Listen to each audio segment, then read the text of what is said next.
Послание 6. Не сте сами. Дойдох, за да се обърна към вас на разговорен език и, доколкото ми е възможно, да достигна до тези, които все още не са открили моите писма или в момента не виждат причина да ги четат. Всъщност, писмата ми ще дадат на възприемчивите хора средства за преодоляване на всяка трудност, на която се натъкват, защото поясняват моите проповеди в Палестина и произхода на творението. Може да ви звучи твърде пресилено, но въпреки това е вярно.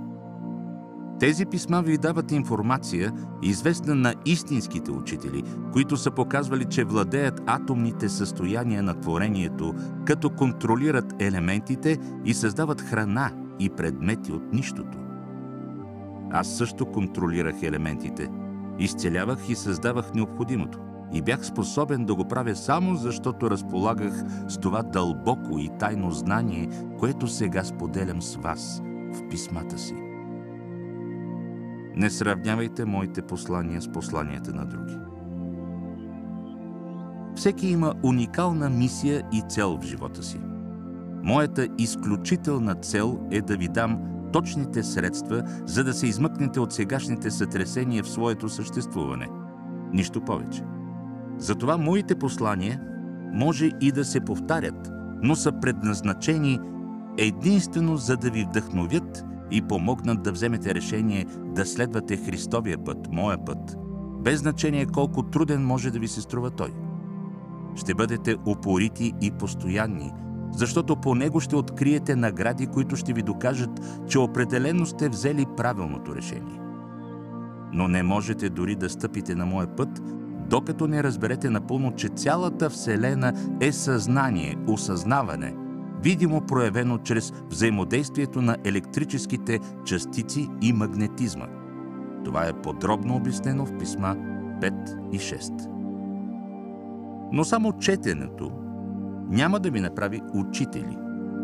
Един истински учител знае, че всемирното съзнание е източникът на всяко творение и божественият извор на цялата любов и интелигентност. Той трябва да разбира начина, по който е възникнала Вселената, да познава отблизо истинското естество на всемирното съзнание и да се пречисти от импулсите на егото до такава степен, че да освободи напълно ума и емоциите си. Когато постигнете такова състояние на вътрешна чистота на мислите, чувствата и действията, никога да не изисквате от другите, но с охота и нетърпение да давате и последното, което притежавате, защото знаете отлично, че можете да имате всичко необходимо, ще станете съвършенно отворен канал на Божественото съзнание, което е съзидателният импулс в това измерение на видимото творение. Когато постигнете такова състояние на вътрешна чистота и непорочност, ще живеете в радост, спокойствие и безусловна любов. Ще разбирате света и трудностите, с които се сблъскват неговите обитатели, и ще чувствате незабавна, спонтанна обич и състрадание към всички. Ще се издигнете на този свят на милиони лични интереси, задоволяване на собствените нужди, отчаяние, омраза, страхове, отмъщения, клевети, клюки, отхвърляне на другите. Всичко това ще продължава да се случва около вас, но вие няма да участвате в него. Когато постигнете такова състояние на вътрешна чистота, ще чувствате само безгранично състрадание и любов към хората и единственото, за което ще копнеете с цялото си сърце, е да ги учите на истината за съществуването. Ще правите всяка жертва с радост, за да им помогнете да я разберат и прилагат във всяка своя мисъл, дума и действие. Ще го правите, защото ще бъде болезнено за вас да знаете, че докато продължават да следват упорито своя начин на живот с мисли, чувства и реакции, подчинени на емоциите, те само създават повече от същото нещастие, което ги е накарало да потърсят някакво решение. Когато хората най-накрая намерят изход от тресавището на своето хаотично мислене и емоционални реакции, Те ще открият, че това е единственият правилен път към щастието. Ще бъдат изключително облегчени и благодарни, че са успели да преодолеят навиците, които преди са ги въвличали в преживявания, носещи им болка и страдание. Не се чудете и не се съмнявайте, че наистина съм аз, Христос. Дойдох да говоря с вас чрез напълно пречистения ум и сърце на своя писар и да ви кажа това, което е нужно да знаете, за да започнете да превъзмогвате тъгата и отчаянието на миналото. Дойдох да ви дам кураж и стимул за ново начало, като ежедневно медитирате и привличате в човешкото си съзнание Божественото, което ви е дало съществуване. Преди всичко искам да разберете, че не сте сами в борбата си за спокоен и щастлив живот. Не сте сами в битката си да промените мислите и чувствата, с които сте привикнали.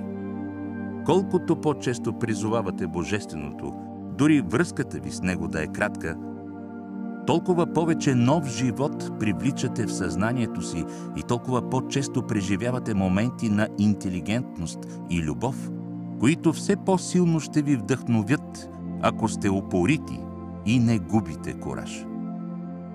Когато ме призовавате, вие правите контакт с моето Христово съзнание и в крайна сметка долавяте какви са моите насоки и отговори в случай, че имате въпроси. Помнете, че отнема време, за да пречистите мислите, емоциите и негативните си реакции към другите. А докато не се отървете от най-дълбоките си и мрачни чувства на гняв, язвителна критика, отхвърляне, възмущение и неудовлетворение, няма да сте способни да чуете моя глас. Не забравяйте, че за да доловите моя първи шепот в тишината на своята медитация или в моментите си на вътрешен покой, трябва да промените съзнанието си и да разберете напълно, че любовта е единственият път към свободата, а това изисква търпение и време. Вие не сте сами. Ние, които сме достигнали до най-висшите нива на духовно развитие и на божественото съзнание, изпитваме само любов към вас.